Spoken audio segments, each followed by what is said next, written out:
In the last video, we stuck it to the Annihilator. In this video, we're taking on the Lost Brothers, one of the last bosses in Lords of the Fallen. Welcome back, everyone, to another freaking episode of Pixel Dwellers, and another video in our Lords of the Fallen series. Sorry, I kind of had my crappy announcer voice on. Just a bit of forewarning, this video is going to have a lot of dialogue, so if you want to see the boss battle, feel free to skip ahead. This boss battle is pretty cool because it is the only time the game throws two enemies at once in a boss arena, although they do kind of cheat a little bit. We'll get to that later. But anyway, once you beat the Annihilator, we're free to go into the portal and meet the Fallen God. Open your eyes, Hagen. This is the Fallen God's arena. He loves to talk, he's very narcissistic, and this is going to be painful, so feel free to skip ahead if you don't like the dialogue.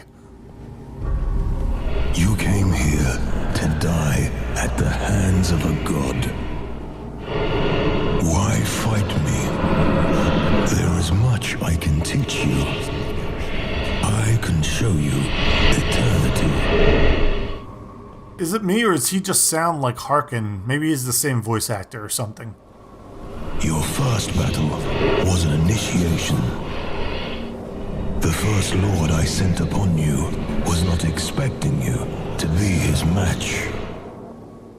This part is a little bit strange. Even though we have two bosses to go, we're going to see all the bosses we've fought in so far up to this point. So that includes the First Warden, the Commander, the Worshipper, the Infiltrator, the Champion, the Beast. I don't know if the Beast is a lord or not. It might not show up in this. The Guardian and the Annihilator. You'll kill them, get a piece of armor, and it's like rogue armor. It looks pretty cool, pretty badass if I say so myself. And then he's going to talk so much more. This guy loves to hear his own voice. Antanas has destroyed universal balance, and so he has created chaos. By trying to put an end to what he calls evil, he has brought the Rogar forth. Don't you see? So Adir is going to try to get you on his side. He'll give you a piece of rune that you'll have the choice to do, whether put it in your weapon, your armor, or give it to the blacksmith. Will change the ending of this game. If that's not what you truly desire. The world is in flames, Harken. Antanas cannot save it. No man can. Only a god can. You also see here, he'll show you Antanas back in the other realm. He takes a potion of some sort and transforms into a beast himself. He will actually be the last boss that we fight in this series. Look at Antanas. See him for what he is. Don't let him destroy you. You drew power from your enemies. You drank it. You are like them now. I will show you a way out. I will give you a gift, and with this gift, you can give me the soul of Antanas. With this gift, you can restore balance and peace. The choice is yours, Harken. Why the heck this guy gives you the rune to make a choice is up to me. Harken is like a badass. He doesn't follow rules, so I don't think I give any piece of power to this guy. But after that, we're going to meet Kaslo and figure out something about him that he's been keeping secret all this time. No, Harken. I'm not a god, but I'm not the man you think I am either. Then tell me who you are. The universe requires balance. I am the guardian of that balance. I do not serve Antanas or Adir. I am the true judge. So we find out that Kaslo is pretty much Gandalf in this game. He's around to keep the balance of the worlds. So again, he'll tell you what to do with the rune. Kind of, not really. He'll give you hints, but you're going to need to figure out what to do with it yourself depending on which ending you want.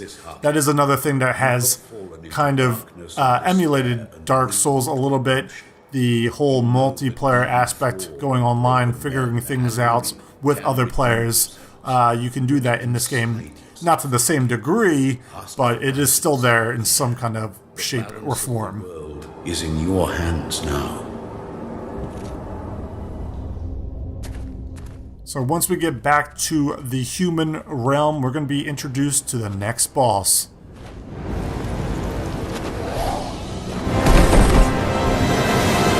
Now these guys are not actually lords, like I said earlier.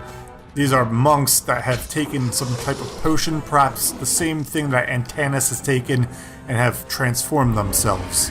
Now, like I said earlier, this game throws 2 enemies at once at you, but it's only for short periods of time. They'll drop down from the ceiling and fight you together for about, I don't know, 20 seconds maybe, before one of them retreats back up to the ceiling and you have time to just fight one, like this, of course. This makes the game, or the battle, a little bit easier than you would think if you had to fight both of them at the same time, which you have to do multiple times in Dark Souls 2, I believe. They do it a lot in that game, and it makes it very challenging. The combat is not really built for that kind of, that many-on-one kind of scenario, but that would have still been pretty interesting. It would have made the fight a little bit harder. Either way, I do like the fight a lot.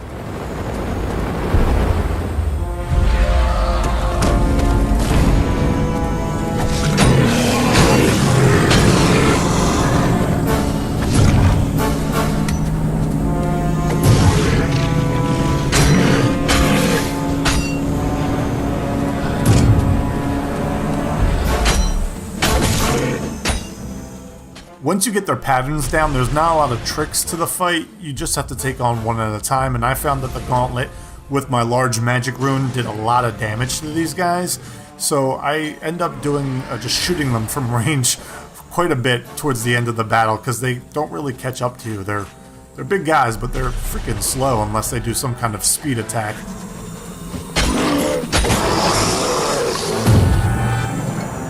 Each of them have a series of AoEs. This guy will send out electric bolts. The fire guy will actually breathe fire and actually roll at you and explode into flame, so he's a little bit more dangerous. One annoying thing of this fight is that I did find it pretty difficult to actually cast spells in this game. I wasn't able to get my shield up as much with the 2 of them still alive. So I actually just had to use it old school style. You can see that I only have 1 health potion left at this point of the fight. That's because I wasn't able to get my healing regeneration spell off. But once you get one of them down, then you'll be able to focus. Unfortunately for you, he gets the other brother's powers as well, so he becomes a hybrid. So just be prepared for that.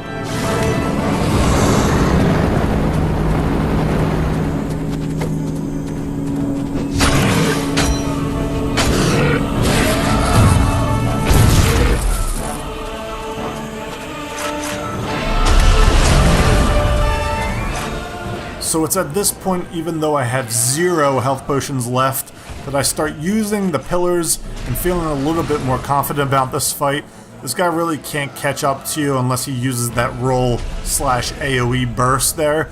But that's actually what I want him to do, because it gives me time to shoot off a couple of rounds at him and do massive amounts of damage. If you're a braver fighter than I am, get in there with melee if you feel like you want to mix it up a little bit. But this worked perfectly fine for me. I just took my time, and I really wanted to get to the end of the game at this point.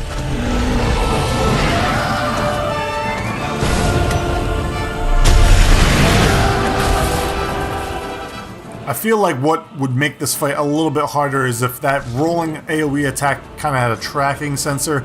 Some of the attacks in this game track you for no reason, but that one, he just rolls off into the distance. That one would have been much more scarier if he was rolling right at you and followed you.